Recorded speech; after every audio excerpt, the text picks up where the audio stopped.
Hello, everyone. I am currently just getting things set up with the stream here, trying to change a few things, a few settings. Just taking a look at the chat here. Got some people joined up. Of course, as usual, I'm not going to start properly chatting until about 5 past the hour, just so that people have a chance to get into the stream. Let me quickly go along and change this. Okay, cool. So we have lots of exciting stuff to talk about today. We have some news items, which are cool. I'm excited to talk about those. We also have some mail, which I'm going to open up on the stream, which should be fun. Hey, guys.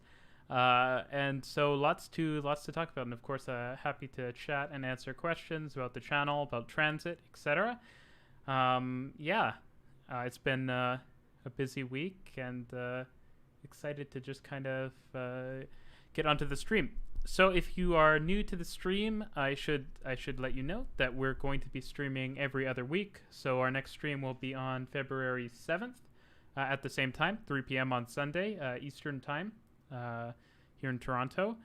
I'm trying to think if there's anything else I want to mention. I hope everyone enjoyed the Patron Metro map. We're bringing that back. Which is cool. I think that was one of our favorite projects we got to work on in recent news indeed, in recent months, and so it's cool to bring that back. It's really fun to kind of design it and work with a pretty skilled map maker to make that. I think that's very exciting stuff. I'm just gonna add a news item here. But yeah, we're going to get started. If you're just coming on now, we're going to get started about 3:05. I can take these headphones off. My hair is crazy, of course, because of COVID. But, I'm looking forward to when I can get a haircut. It's been a long time. So very, very exciting. I'll try to do something a little crazy with the hair, because I'm in so many videos. So if I do something a bit crazy with my hair, everyone, the whole world gets to see it. I'm trying to think what else I want to bring up. We have some exciting new videos coming this week, more construction updates, more opinion stuff, and talking heads. You'll see on an alternating basis between when we're doing live streams, we're going to be releasing kind of like our big videos, so our demystified, high-speed rail explained, perhaps other series if they come up in the future. It should be, it should be pretty exciting. Just checking the chat here. Lots of people joining in. Very exciting. Again, we're starting at 3:05. No hairstylist, unfortunately, at the moment. Let's take a look. Do you go on r/TTC? Yeah, I don't really go on Reddit that much. I used to in university, but Reddit is just kind of an endless rabbit hole, right? So it's impossible. I really like to, if you're on the Discord, and I totally recommend people join the Discord. There should be a link in the description of this stream. If you're not, join the Discord. But something you'll know if you're on the Discord is that I, on a regular basis, go through every message on the Discord. And I like this kind of ability to exhaust something. And I find with Reddit, I'm in 30, 40 subreddits. This is impossible too. Hi out in Laval. We're going to get going in about a minute. So, just giving people a chance to join in. I know sometimes with streaming on YouTube, it's a bit weird with when you're able to see the stream or not. How do you film all your background shots for your videos? So are you talking about the B-roll? I'm not really sure. Maybe if you can send another message, Alfie, I'll be able to answer that. So I'm going to get started. Welcome, everyone, to the stream. During these live streams, I answer questions, talk about different transit topics, a few news items I collected during the past 2 weeks that I thought were interesting, and I'll bring them up. I'm just trying to think what else. Oh, yeah, of course, I've got some mail people have sent me as well. And so, yeah, if you send me mail, which you can do via a link in the chat, a link in the description of the video, I'll open it up on stream. I really, always interested in getting interesting transit tickets, smart cards, maps, etc. from different places around the world, or even just ones in North America that are kind of unique. So feel free. I really appreciate when people send me stuff, especially from kind of unique locations. So if you have a cool transit card, let me know. Let me take a look before I get into the first news items. I want to just go through the chat here. I don't know about r/TTC getting those posts. 12 o'clock in Vancouver, BC. So I think you're 4 hours ahead of me. Nope, it's 3 o'clock here in Toronto. We start the stream at 3 o'clock. Greetings from Detroit. Yeah, so, hey, Detroit has the People Mover. It's kind of neat. It would be cool if the People Mover was like expanded into a full SkyTrain system. I think that would be a pretty interesting thing.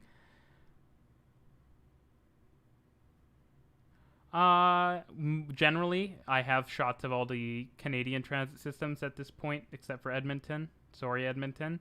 So I used those shots from previous videos I've filmed for those, because I used to just do a lot of videos of transit. Which I do less of now. I mean, I'm still interested in it, but I can't go outside. So, regarding like pictures and stuff, I just get those from Creative Commons. I'm going to answer one or two questions, and then I'm going to get into the news. So in the greater Montreal area, there's a lot of controversy when it comes to the REM because they're advancing it way faster than other transit projects. Well, I think that that's probably not the reason that it's controversial, right? It's kind of the unique funding source via the CDPQ and some other things. So, I think that it's definitely too complicated of a question to really answer, like, is that the right way to fund transit? But what I will say is kind of the proof is in the pudding, right? Montreal's building transit, and previously it wasn't really building a lot of transit. And so, even if you're opposed to kind of like calling the CDPQ private is a little weird, but even if you're opposed to the CDPQ funding transit, I mean, they're building it, right? And so it's kind of, you have to be a bit pragmatic. If that's the best way to get transit built, and we care about getting transit built, that might be the model we have to accept. I'm just going to take a look at a few of these. So have you heard of Jerome Horn? Yes, actually. Yeah, I chat with him here and there on Twitter and stuff. He's a very cool guy. He's moving, I think, to Baltimore from Indianapolis. He posted on his Twitter, so pretty cool. So let's talk about the news. So the first news item I'm going to share today, I'll just share this with the chat, is this huge TOD going on at Bois-Franc in Montreal. It's very interesting. I think I'm just going to open it up on my screen as well. It's really cool to see kind of the REM becoming the spaces for TOD, and obviously that's part of why the CDPQ was so interested in funding it, right? I think that this is a great model across North America because, we often don't have a super transit supportive city form, right? So kind of building the transit and the density and the housing and offices, etc., at the same time makes a ton of sense. I've been looking a lot at Singapore. I know I haven't covered Singapore in a lot of videos, but Singapore is one place that obviously does that very well, as with Hong Kong and in Vancouver in North America. And I know Montreal is pretty heavily influenced by Vancouver in the whole REM project. So it's just great to see this level of development. If you go through here, the cool thing about it is, as you can see in kind of the top render, there's a Metro logo, and that's because, of course, the plan is hopefully to extend the orange line of the Metro to Bois-Franc. And that could be a pretty awesome hub. I think anywhere where you have two rapid transit lines crossing, you have a lot of potential for connectivity, and it's a very high value location, right? So I find this very exciting. Montreal is a strange place sometimes, but I definitely think a lot of their new development and their TOD is really excellent. And I think the REM is only going to accelerate that. And I hope to see, a pretty rapid expansion in the REM, and given the fact that we're already seeing the REM East, REM B as I like to call it, I think that that's something that we're going to see more of going forward. So it's very exciting, and I think that it's very much a model for what we can do in North America. Now, I'm going to share a link to something called TransitCon. So I'm going to both be moderating a discussion on Canadian transit, as well as also I'm going to be doing a talk, a 30-minute talk on kind of the future of regional rail in North America. So I've linked that in the chat. I'm also going to probably see if I can put it in the description. Let me do that.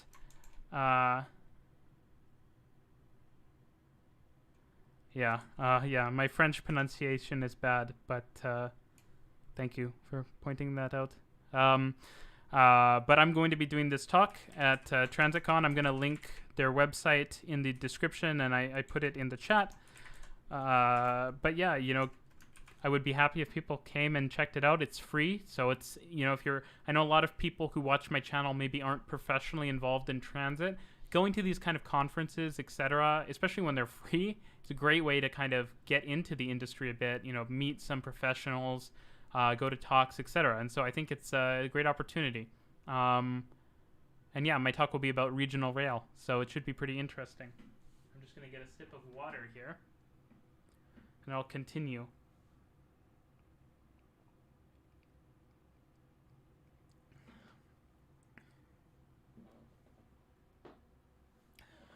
So I'm going to answer a few more questions before I continue with more news items.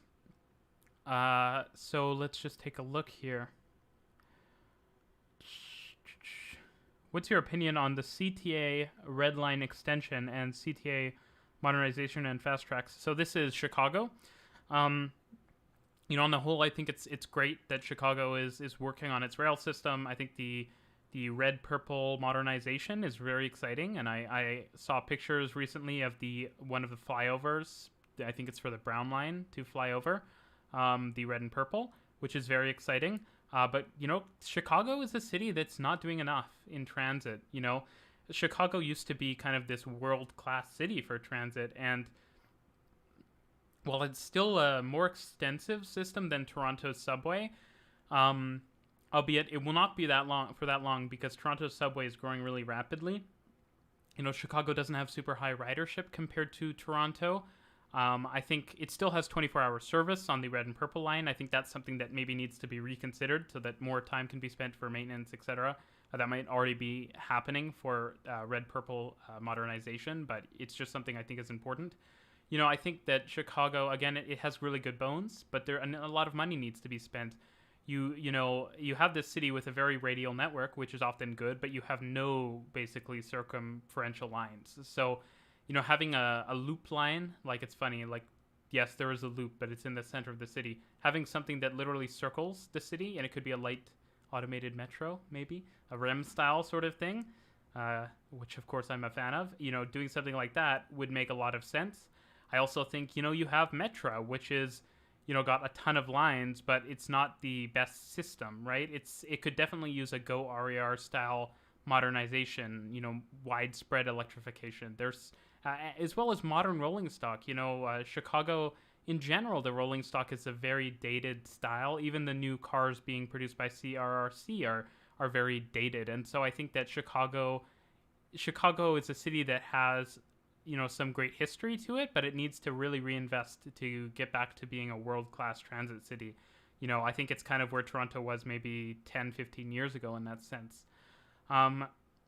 Next up, what do you think of the proposed exhibition station on the Ontario line, above ground and at the edge of the residential area?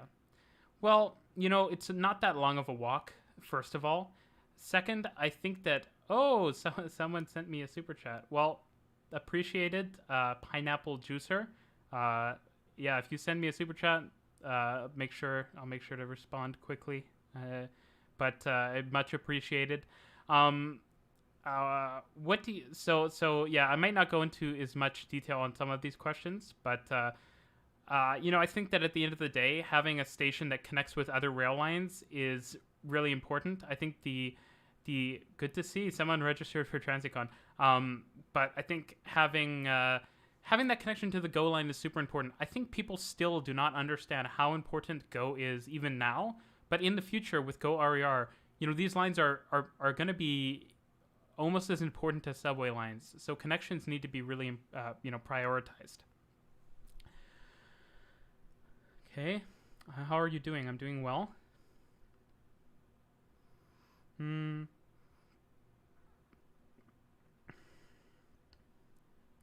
If you had both a roadway that was overbuilt and could easily give up lanes and a heavy rail corridor running roughly parallel, what would you develop for transit? Yeah, I mean, someone said both, and I think, yeah, both is probably the answer to that. Um, uh, you know, I actually am kind of a big fan of I think if you have a wide boulevard, there's no reason BRT actually might make sense. Like if you can already have a heavy, a fast rail service, run a fast rail service on that dedicated rail corridor, and if you can give up lanes, build BRT and allow that to serve not just local trips, but the great thing about these BRT busways, and something I will be talking about in a future video, is kind of how BRT busways are. And there's a lot of transit like this. There's transit that exists as infrastructure that doesn't exist on the map. Like in Toronto, that's the Mississauga Transit Way. And I think that maybe part of the challenge here is how do you represent this unique infrastructure on a map so that people get a sense for how valuable it is. But I think part of it is to realize that not everything important for transit appears on the map. And I think that this kind of infrastructure is one of those items. What are your thoughts on the Winnipeg BRT? Winnipeg BRT is good, but I think Winnipeg should probably start looking at like a Calgary or Edmonton style light rail system. And I think that, the Winnipeg BRT is good, but it's not as extensive. Like, it would be way more impressive if it was a really extensive BRT, but since it's not that extensive, I'm not amazed by it. But, it's positive to see any transit progress. What would you consider the worst rapid transit system on the continent? That's a great question. So there's a bunch actually that I think I could list. So maybe let's think of a few. So Detroit People Mover, if you can call that a rapid transit system, it's truly not very good. Let's think. A lot of the at-grade light rail lines, the VTA in San Jose is really truly horrible from a service perspective and from a network design perspective. And it doesn't have to be. There's changes that can be made, so it's better. But I think this obsession with at-grade light rail has really hurt them. Let's think. What else is there? A lot of the stuff LA does is pretty weird as well. There's a lot of bad transit systems, but I think that there's a lot of potential as well. What do you think of Smart Track dropping new stations from its program? So Smart Track is, it's a funny thing over time. I think a lot of the drop stations, there's already kind of parallel stations on other lines. So I think it's mostly okay. I just wish the name Smart Track would die now because it's not really what it was originally intended to be. Yeah, so edge being 100 meters away, right? Like 100 or even 300 or 400 meters is not out of walking distance, right? So are loop subway lines more efficient? Not necessarily, right? A lot of cities with loop subway lines have converted them to be not looping, right? So good example, the Circle Line in London, obviously. Also, you have line, I think, 15 on the Grand Paris Express, right? It's not going to be a proper loop. You can only do like a proper loop when you have really regimented and skillful operation, right? So like Moscow or Tokyo on the Yamanote line, and even that, then not all services are going to just keep looping. So it can be good, but it can be hard to operate, right? Because think about it, you're basically operating two independent rail lines, right? Because there's no terminal or turnback point. It can be hard to recover from a delay or whatever. So that's part of the problem with the looping subway line. How do you build a new HSR line without destroying homes? Well, in some places you don't need to because maybe there's a lot of open land, etc.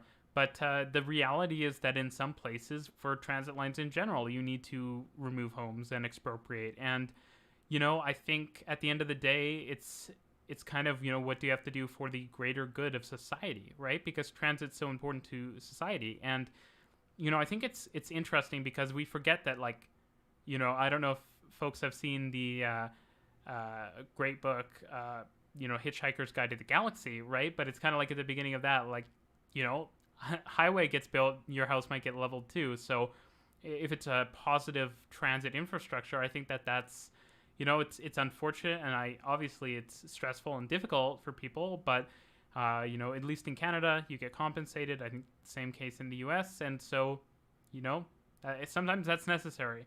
I think you can avoid it to a degree, but it becomes a cost benefit thing, right? If you have to go take a slower route, or you have to spend way more money to not expropriate a house, then you have to consider what the best option is. Thoughts on Second Avenue subway? It's just way too expensive, and at those prices, Toronto will have built a bunch of subway lines in the time that New York has just completed Second Avenue. And actually, to be fair, Toronto is spending a ton on subways too. So it shocks me that New York is not more dedicated to getting it done. And it shocks me that the federal government, at least previously, wasn't funding that project. It's obviously very important. Let's look. Still waiting on the Winnipeg subway. St. Louis, what could they do? I think, densify. Don't build so many lines out into the middle of cornfields with the Metrolink. No, Metrolink is kind of a cool system, and I think, just keep building, and frequent bus service is kind of a general North American thing that we could work on. Do you think Finch West and surface parts of Eglinton will be as bad as the VTA? No, probably not, because, they're not as long as the VTA, and the development will hopefully be more transit supportive. That doesn't mean I'm a fan of them, though. So let's look at the next thing. Now, this is something I don't usually talk a lot about. I'm going to share it in the chat, but this is a new park opening in Richmond, quite near, some of the Canada Line spurred development. And, I saw this park, and I was like, this is a beautiful park. It's really awesome. I think that parks are underappreciated, right? And I think that urban parks are awesome. And what I like about this park is I like the integration of all this stone into the landscape. I like the use of water, like it's kind of a creek. I think we have. I like how too. This is a bit of a geometric design. It looks like it was obviously planned, but it still looks really beautiful. And I think public spaces like this are awesome. And there's a lot of this type of stuff in Vancouver and Singapore as well, actually, since I was mentioning Singapore before. And I think that, stuff like this is just great, and it really adds to communities, and it makes high density living better. Because one of the things that I always tell people about high density living, right, is that you basically are just giving up, I live in an apartment, so I'm pretty familiar.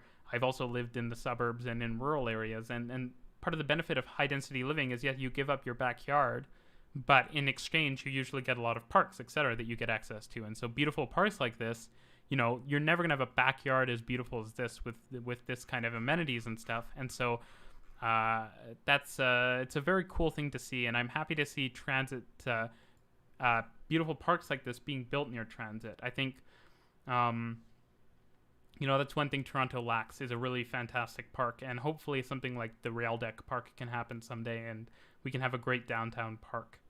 Let's go through a few more comments. I'm going to get to the mail. I think I'll get through it about 3:30. I'll open up these mail items. So if people are interested in seeing what people sent me, and as well, remember, if you want me to open up your mail or your unique transit cards on stream, just check the link in the video description and send it over.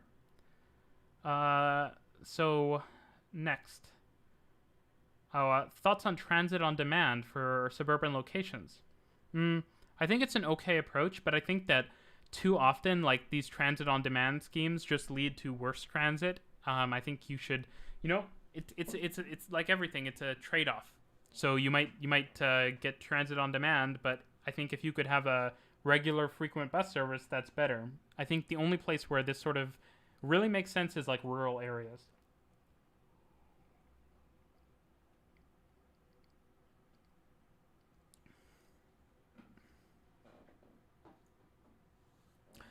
Will the whole GO train fleet be upgraded with RER? Nope. Part of it will be will still be bi-levels and diesel locomotives, but the core fleet will be replaced, or it will be supplemented. I don't think a lot of the bi-levels are still pretty new.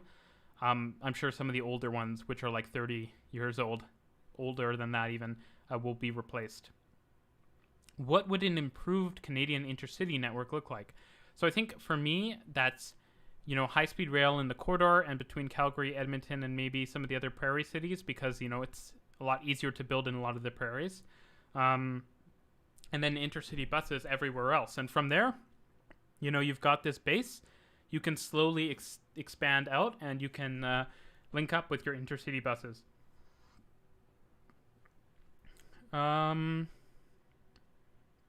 Worst transit system in Canada. Oh, that's so negative. But if we're talking about major cities, the prairies tend to do kind of the worst, right? Like Calgary is not. Calgary has a lot of good stuff about it, but it has a lot of big flaws. So no smart card fare payment, which is kind of something that almost every other major city in Canada is going to have. No air rail link. Poor bus service, no night service. These are things that I think really degrade the experience in Calgary. Calgary has a lot of great stuff about its transit, but I think that for a big Canadian city, it has the worst transit service. Why are Canadian cities generally better than U.S. cities for transit? I think we, took more inspiration from Europe and Asia because we have really high immigrant populations. I think that's probably part of it. We had stronger ties to the UK, than the US, certainly.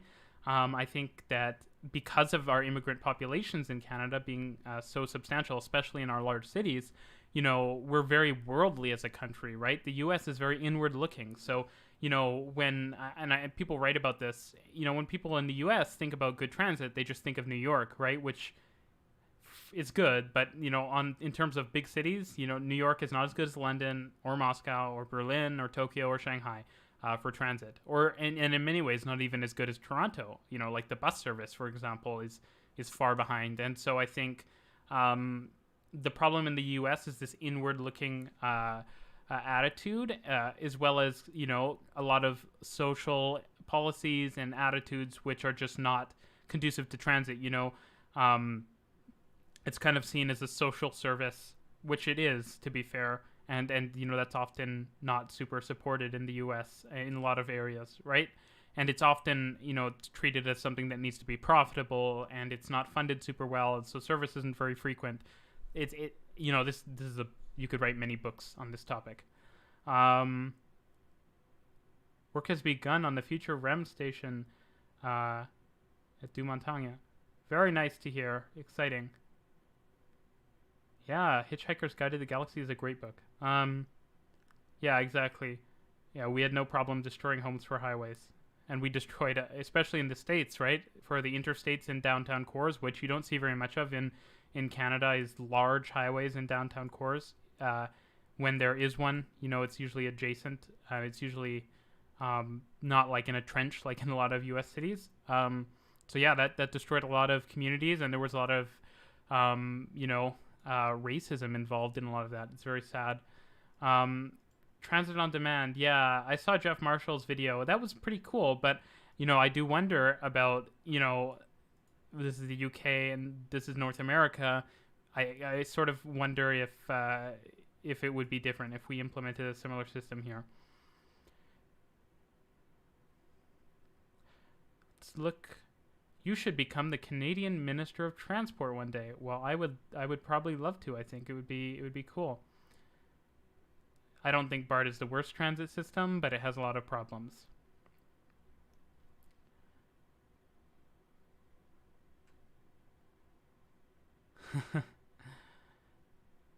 Talking about the park, lots of interesting comments here. So I'm going to get back to some of these comments, but first let's open some of this mail I received. So this is from Patrick in Vancouver. And so we'll see what Patrick sent over here. I'm trying to be gentle with this envelope, not tearing it and such. Again, if you want me to open your mail on the stream and talk about, the transit cards or transit maps of your city, feel free to fill out the form that's in the video description. And I would much appreciate it if you sent me something. So there's a letter here. I'm not going to read what is written here, but I do appreciate these, and I read them, separately off stream. But Patrick has sent me this very interesting compass ticket. I'm not sure what's called a grad pass. I'm not sure what it's necessarily for. I'm looking. A grade 12 student. Interesting. Okay, I never got one of these, so I was in grade 12 in British Columbia, so that's very cool. And then the COVID inspired transit card, maybe one of the only in the world. This it says be kind, be calm, and be safe, and it says Dr. Bonnie Henry, who is the British Columbia public health doctor in charge of the COVID response. She's been pretty iconic. And so very cool. Thank you so much, Patrick, for sending me that. I'm going to answer some more questions, and then maybe I'll do another news item, and then I have another mail item I'm going to open up. Okay, so let's look. Where was I? So yeah, I mentioned demand responsive transit a little earlier on the stream. Fixed route, fixed timetable. Oh, yes. Will you be getting NIMBY Rails, or have you seen it? So let me share a link to this. So I actually have early access to NIMBY Rails via a contact, which was pretty cool. I'll send a link to this game in the chat. It's a pretty cool game on Steam, indie game where you can build a transit network. So yeah, I already have access to it. It's pretty good. It's pretty cool. I sent the link in the chat. What do you think of public transit in suburban neighborhoods? I think Toronto is a great model for doing public transit in the suburbs, and I think we have to redesign our suburbs a bit, and I think we need to be a bit creative, but I think we can make transit work in the suburbs, and so I think it's an important thing we focus on. Regina public transit when? Well, I was actually in Regina this summer. Personal favorite transport network in Europe? That's a very hard question. I like London. I like Paris. I like pretty much most of them. Basically every country in Europe has good transit. There's some that don't, but most of the Western European countries have really good transit, and Central and Northern European countries, and Eastern European countries. Europe is great for transit. What can I say? Should we bring back an American railcar manufacturer like Bud so we don't need to keep importing European designs? Well, the U.S. doesn't really import European designs, right? It still has these wacky regulations that, have led to the rolling bank vault style of car. Like the Silverliners that Denver and Philadelphia have, they might be made by Hyundai in Korea, but they certainly don't look. They look very American to me. So actually, I think bringing more European and Asian designs that actually just look like the designs in Europe and Asia would be great for the States, because the cars have lots of European and Asian design trends, which are very nice looking, and I think we should follow the lead in transit vehicles too. Yeah, Winnipeg might have worse transit than Calgary. I mean, most likely because it's not rail based, but Calgary is much bigger. Thoughts on the South Shore Line expansion and double tracking? I think it's good progress for transit in Chicago. How long is the delay between you and us? I think it's about a minute. With electrification happening on various lines in Montreal and Toronto, well, there's only really electrification of main lines happening in Toronto. Main lines in Montreal are not being electrified. They're being sort of converted to metro use, right? The Du Montagne line.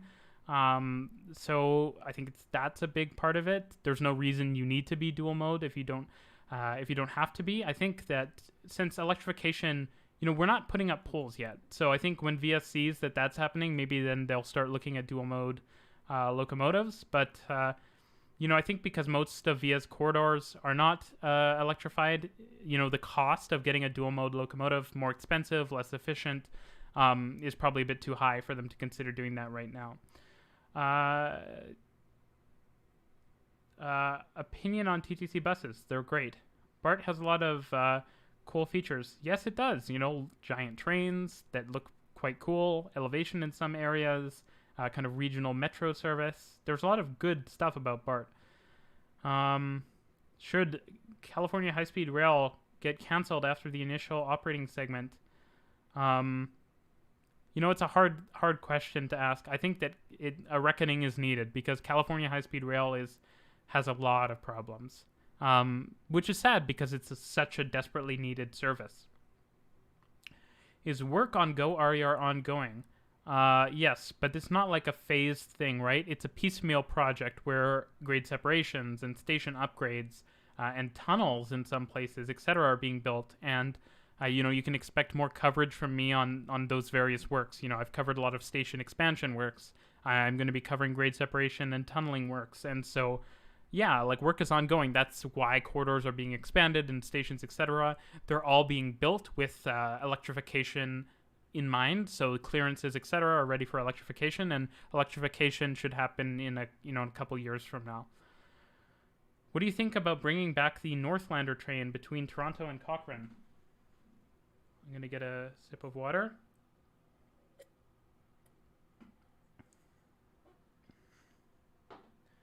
I think bringing back the Northlander and having, intercity transit is great. I think especially if it serves Union Station, that would be really cool. Maybe they can use some old go-by levels. That would be interesting. But yeah, no, I think it's a great program, and I would love to see more rail service across Ontario, maybe with something kind of like Amtrak California, but with Via Rail, so Via Ontario, something like that, where you get Via branded trains, but they serve, various communities in Ontario that Via wouldn't otherwise serve, so it's kind of province supported. The Mississauga BRT works pretty well on the side of the road going under intersections. Why do all these LRT and BRT lines run in the middle of the road? It's ideology, right? Like there's this kind of opinion in the planning world that you should be in the middle of the street for whatever reason, maybe because it's symmetrical or because it's aesthetically pleasing or because grade separation is too jarring, right? I think it's largely an aesthetic thing, and I don't think that a lot of planning is necessarily always aligned with what is functional, right? And I think that it's important to balance functional approaches to solving problems with something that is aesthetically pleasing. So I think that that's a big influence on that. Do you think New York will have a light rail line apart from the Staten Island one? Well, Staten Island is not a light rail line, right? It's a subway line. There is light rail in kind of Newark and Hoboken in New Jersey. New York might get a light rail line in the future. How important is high quality suburb to suburb transportation, and how can we address this? I think it's really important because especially post-COVID, a lot less people are going to necessarily be commuting to downtown cores. And if you want people to drop their car and start doing more trips on transit, they need to be able to get to the grocery store and their doctor on transit. And those places are not always downtown, right? Not that you can't live kind of further out in the city like I do and commute downtown for doctor's appointments, etc. But a lot of people don't want to. So I think better bus service, really, between suburbs, things like busways where necessary, and regional rail to cover long distances quickly is how you create that better suburb-to-suburb connection. Let's open up our next mail item. This is quite a big item. It's from Australia, which is cool. Sent to me by Micah from Adelaide. So I'm going to open this up. Hopefully I don't mess this up at all. It's pretty. I'm pretty excited to see what we have here. Again, if you want to send me your mail so I can open it on stream, please do so. Link is in the video description.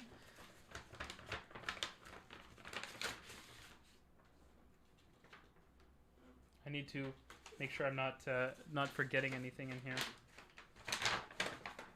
Always cool to receive mail from another country. Interestingly, we have another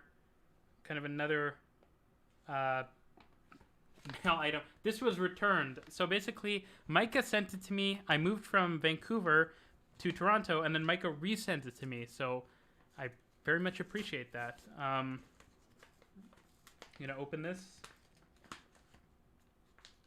Kind of a bit awkward opening on I'm trying not to riff the envelope, but this inner envelope I might rip because I'm trying to get it open hastily. Oh my, we've got lots of stuff here. So let's take a look at what we've got. Wow. Okay, lots to look at. So let's take a look at what we have. So we have some photos of Adelaide, some trams in Adelaide. Very cool. Let's look at this. Oh, we've got a bunch of photos. So this is awesome. Oh, this is very cool. So the Adelaide Oban, something I don't know how many North Americans have seen this, but, you know, very cool. It's a guided busway. You know, I'll try to center that. Yeah, I think that's super awesome to see. Australia is an interesting place for transit. Some mainline rail. Adelaide Metro. Some diesel units. Here. Beautiful pictures. I'll put these on my wall maybe somewhere off to the side here. I don't know, you know. And then more trams. Beautiful. Let's take a look now at some of this other stuff. So we've got... So these are very cool. You know, I love when people even send me stuff like this. So these are timetables, right? So various timetables. I'll have a deeper look at these a bit later off stream.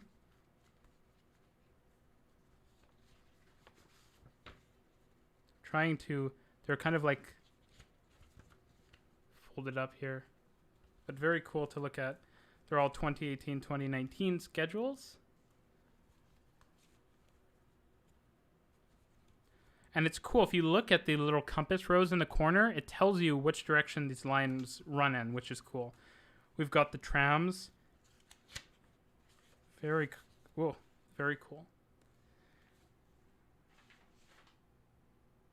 A map of Australia with Adelaide pointed out. I do know where Adelaide is, but for those of you who don't, it's right there. Awesome. And then, ooh, a little bit of a long letter. I'm not going to read this on stream, but I will pull out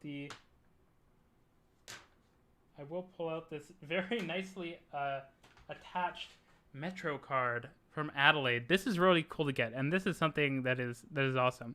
If everyone wants to send me a package like this from your city with, you know, some pictures of the system, you know, the Metro card, some timetables, I would really appreciate that. You know, like, thank you so much for this package, Micah, and you know, I hope to visit Adelaide when I can. Hopefully, with COVID being done with in the next few years. I try to get myself back in focus. This is a little frustrating. I don't know if I can... Oh, no. Well, we might have to do the rest of the stream out of focus if I can't... Oh, there we go. Okay. So we're back in focus. We're back to answering questions. So let's get back to it.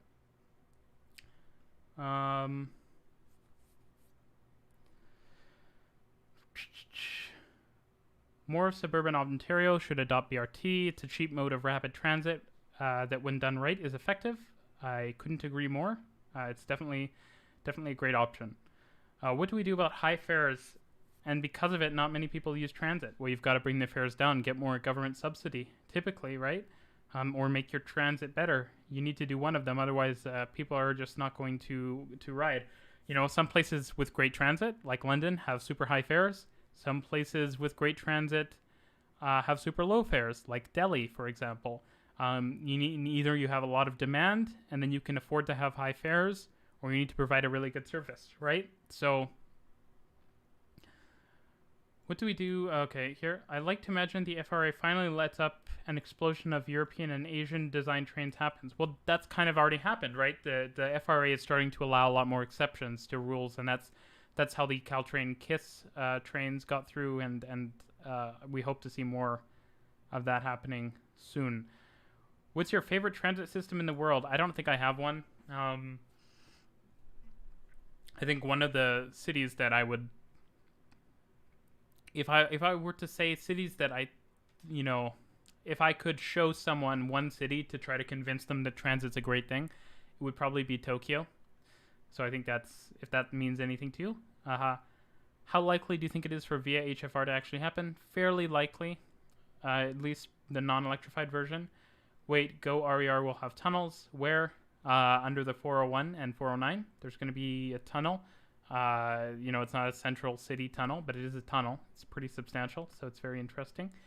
And who knows, maybe downtown in the future. No, California high-speed rail must continue. It's important that California high-speed rail eventually gets built, but the current way it's being built is not good, because it's gonna, it's wasting money. It's not, as good as it could be. And worse is that if you build something super overpriced, you're going to either, one, abandon the idea of doing it in other places because, wow, that was so expensive, or you're just going to, or you're just going to waste even more money building the same overpriced thing in other cities. So it needs to be avoided. Is there demand for passenger rail between Portland and Seattle to Boise and Salt Lake City? There might be. I mean, Salt Lake is a place I've been quite a few times to ski, so for like skiing, I think that could be very valuable. Just generally providing rail service between various cities, though, it's a thing where you have to provide the service to really realize if there's demand for that service. No bike lanes in the middle of the street, please, from Odi Urbanity. No, bad idea. California high-speed rail being canceled as it is right now, I don't think it would be a catastrophe. I think it would be a reckoning with the fact that it is not a great project at the moment, right? So I think that the current project probably should be canceled, at least beyond the initial operating segment, and it needs to be reviewed, and a lot of things should be changed, and then yes, it should be built. But obviously, the way it's being built right now is super problematic. It's at super high costs. Running BRT in the median is a result of much fewer driveway conflicts. Yeah, but again, there's other options too that could avoid a lot of conflicts. Let's look. Thoughts on the Bogota Transmilenio BRT? Super iconic system, and I believe it's Bogota that's replacing the central section with a metro with lots of bike access. So, yeah, I mean, South America and Bogota and Colombia in particular kind of created the idea of BRT, right? So it's awesome. Thoughts on Milton Transit? I don't hear good things about it. Planning to cover the Elizabeth line when it opens? I would love to, get out to London and cover a lot of stuff. If travel restrictions would end, I would, I'd be in London hopefully pretty quickly. Probably not as quickly as I'll be in New York and east coast of the US, but I would love to visit London multiple times and cover the various transit and railway networks there. Opinions on the recently announced Lakeshore Road median BRT in Mississauga? I think, it's good. Yeah, produce more BRT and more dedicated bus lanes as long as they're being used by buses, right? That's the problem with Viva. You spend all this money and it doesn't get used. Well, that's just a bad business case, right? Why would you spend money for so little benefit? At least so little transit benefit. The Ontario line. So continuing up that direction to Dundas West, etc., doesn't make any sense because you're just paralleling Go, right? So taking a western route that actually covers new ground and doesn't duplicate coverage makes a lot more sense when you have not that much coverage to begin with. The new Metro train cars are okay, but they're still so Americanized, right? They have the silly pattern on the end to I think make them more visible. They have they're super stainless steel. They're just not. They don't follow a lot of the great designs that have been introduced in other countries like Europe, right? Across Europe. So they're okay, but we should be aiming higher. They should also be multiple units, right? If they're going to be used at least on the electrified lines. What cancelled transit project in Ontario would you like to see brought back? Eglinton Subway, please, instead of the at-grade crosstown.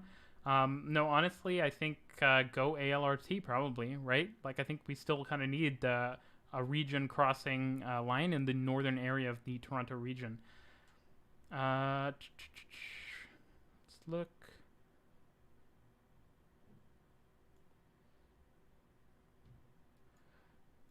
Yeah, but Ontario Place isn't the terminus, right? The terminus is at Exhibition Station, which is a major rail station and streetcar stop. So, no, I don't think it's a. I think it's a pretty good terminus, and it's nice to have connections to like major stadiums, event grounds, and stuff on transit, and so that's what it's also going to provide, as well as that connection to Liberty Village, which is a core growing area of Toronto. Will you make a video about the? I'm not going to pronounce it because I'm going to butcher it. But in South Africa, in Johannesburg, they have an express rail service, which was built for the World Cup. Will I talk about it? Probably eventually. It's an interesting system. Uses some very British rolling stock. How do you feel about Metro finally getting new? I think I kind of already talked about this. When you make it to London, don't forget to cover Thameslink. Yeah, no, I'll definitely cover Thameslink. I mean, okay, in London, I want to cover the Tube, the Overground, the trams, the DLR, Thameslink, Crossrail, the various suburban railways, the cable car, obviously, because it's a weird oddity.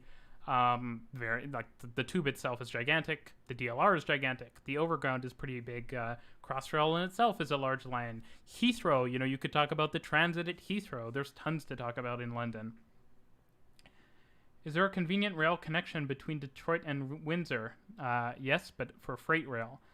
What should be the minimum frequency for LRT lines? 15 minutes.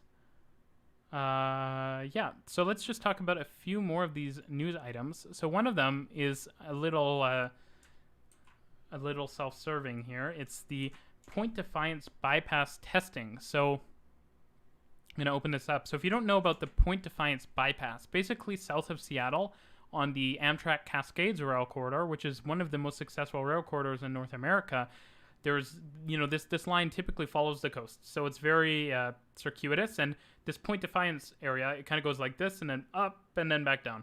And so bypassing that with a bypass allows you to cut travel times substantially. And so that's what this project, the Point Defiance bypass, aims to do.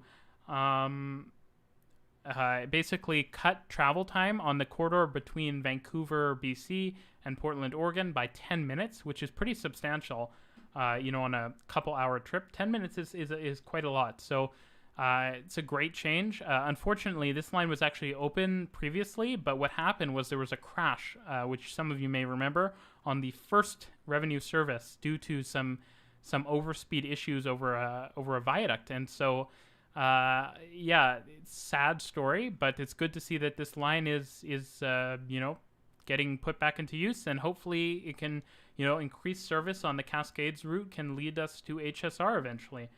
So that's the last news item for today. There was not a ton of news I saw this week of super high interest. So I'll answer a few more questions, and then I'll probably close out the stream. I streamed for like 2 hours the last few times. I'm going to try to keep it to 1 hour today. So if folks have questions, feel free to ask them. Also, please do consider joining our Discord server. It's a great place to come and chat about this stuff all the time. We have a lot of very interesting people and transit experts on the server. So lots of good discussions are always happening. Also consider following us on Instagram and Twitter. Consider supporting us on Patreon if you can. And send us your transit-related memorabilia via your national mail service. We have a link in the description on how to do that. So I'm going to answer a few more questions now. Thoughts on the new Silverliners that SEPTA is planning on ordering? I don't know about them, but if they're anything like the last ones, then that's not good. The new Metro cars are only going to be used on the diesel routes. Okay. I still think that like a diesel multiple unit would be a better option though, right? Or even just, I don't know. I just think that they're not the most aesthetically pleasing things. Of the US cities and Canadian cities without proper metros, which one should get one next? That's a very interesting question. Seattle, Austin, those are both cities I think could really use a proper metro. I mean, I guess you can call Link a proper metro in parts. But yeah, Austin could definitely justify one. You know, let's think. What other cities? I'm trying to. I need to spend a couple seconds here. You know, there's a lot of cities in the U.S. that are kind of rapidly growing. Where you know, I guess there's a lot of cities have like a small metro system in the U.S. I think in Canada, Quebec City could probably justify one. Calgary and Edmonton could both probably justify them like as an automated light metro. So why only a 1 hour stream today? I'm trying to keep things dense. Because I you know I don't want to talk for too long. It's better if I kind of try to keep it tight and dense, and then we can go into further discussion in 2 weeks at the next stream. Can you see the future Ontario line filling in for Transit City going east and north? Yeah, no, for sure, right? Like up Don Mills, obviously, and on Jane, I think it makes a ton of sense to continue the Ontario line. A video on the rise of battery trains and possible introductions into areas without electrification would be cool. Yeah, definitely something I'll consider doing. I think battery trains have a lot of opportunities. What do you think about transitioning Vancouver's trolley lines into tramways? Well, I think that's a little unnecessary because none of the trolleys are kind of like overcrowded at the moment, and why get rid of them when you already have them? I think you could build parallel parallel tramways. Arbutus is obviously a great north-south corridor for a tramway, or hopefully a SkyTrain, but if we can't get a SkyTrain built, a tramway. There's benefits in the downtown core, I think, to having a tramway in a few places to kind of provide some high-quality connectivity in some super dense areas, like around Falls Creek. So lots of places in Vancouver, I could see them building tramways. What is your opinion on the Miami Metro Rail? It's called Metro Rail, I believe. My opinion on that is, it's a cool elevated system, but it's like one of the classic U.S. metro systems. Seems like it has good bones, but it's underfunded. It's not very up to date. It's not that extensive. So it has a lot of problems. Miami's a giant city. Like, it could have way better transit service if there was, supportive politicians and policy in place to generate, to build that system. So, hopefully we'll see that in the future in Miami. Yeah, the C train has a lot of good features, but it does have some big downsides. I did not see that Windsor was doubling their transit budget. It is definitely awesome, but it might be a case where, doubling something small is still could be pretty small. So it would be interesting to see what happens. Do you see a future for these people movers and PRTs, etc.? In the U.S., not really. I think that in Europe, you would definitely see these either, rebuilt as modern lines that do equivalent things, or you would see the construction of a new line that kind of replaces the need for that line. In the U.S., I feel like they'll just be removed and replaced with either buses or, in the worst case, just, bigger roads.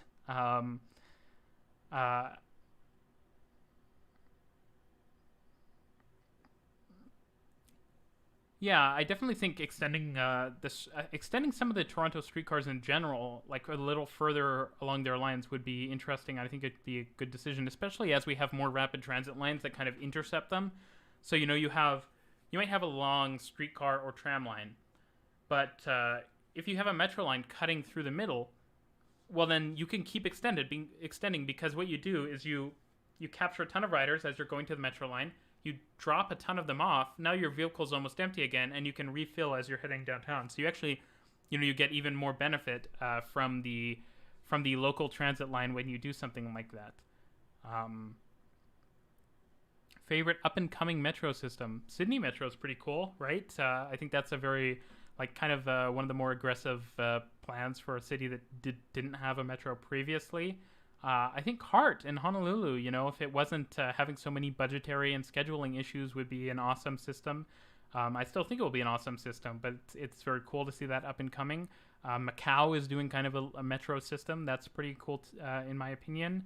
And many of the Canadian systems are up and coming, and so I think those are all very exciting. Okay, gonna answer a few more questions, and then I'm gonna shut the stream down for today. Is the Eglinton East LRT extension still going to happen, or what's your opinion on it? I think it's pretty low priority. I don't think that you're basically just replacing a bus service with often something that's going to be less convenient, right? Because right now you have Eglinton East serves a ton of corridors, and when you replace it with LRT, you're gonna require people to transfer onto a mode that is not much faster than their bus. So I think you could actually hurt ridership, right? Because you're basically saying, hey, now not only do you have to take this long, slow trip, but you have to also transfer. So I think it actually could hurt ridership, and I think that providing rapid transit or better bus service is a better model in Eastern Scarborough. What keeps the 512 St. Clair from being considered rapid transit or LRT? It's kind of a wash. It is basically a Toronto LRT. It has like most of the features of a Toronto LRT, mainly just the fact that it's connected to and uses legacy streetcars. This is a fine line. It's a question many people have asked, and I don't think there's a great answer to it.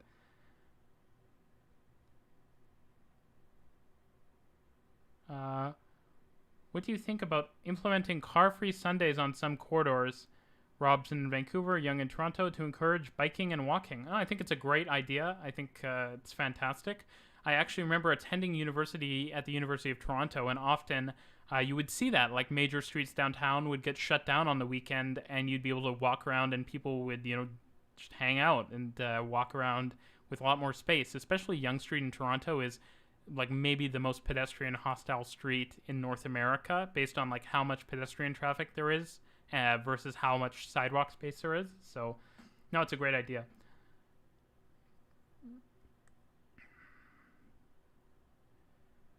I didn't hear that the MBTA might be doing that, but disappointing if that's the case. I think that part of why transit lines don't perform great in the US and Canada when they don't is that they're not providing a great service. And so I think the solution to underperforming lines is to provide better service, typically. Sure, sometimes you should cut a line, but it shouldn't be the first response.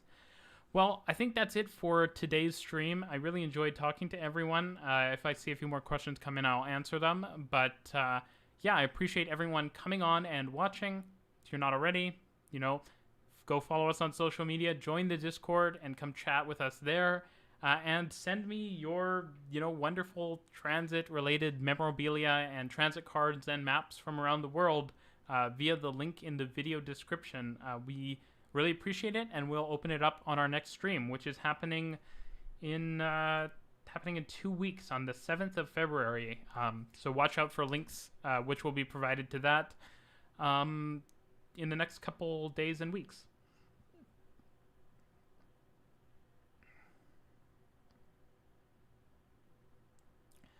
No, I don't think it should be on King instead of Queen, because you want to be in between the subway and the GO lines. So Queen makes more sense for that. Yeah, I think some of the Flemington Park is not really a tightly packed station, so I don't think it should be dropped. No. Let's see. What's your favorite ice cream flavor? I don't know. I have lots of flavors of ice cream I like. No, I don't. Ontario Line on King is not a good idea. It's a pretty poor idea, I think. And again, it's because you have a rail corridor not far south of King, and you also have a streetcar that's really highly performing on King. You might as well put the Ontario Line in the middle between Bloor and the rail corridor, so you can maximize coverage. And again, you have the rail corridor that's just south of King, so you can provide good rail service there, and people from King will be served. And as well, people on King are served via the Ontario Line, because most of the locations, on King are connected via the path. Yes, I do know how to play piano. Interesting transit-related question there. Okay, I'm going to end the stream now. Thanks, everyone, for joining me, and I hope to see you in 2 weeks. Thanks.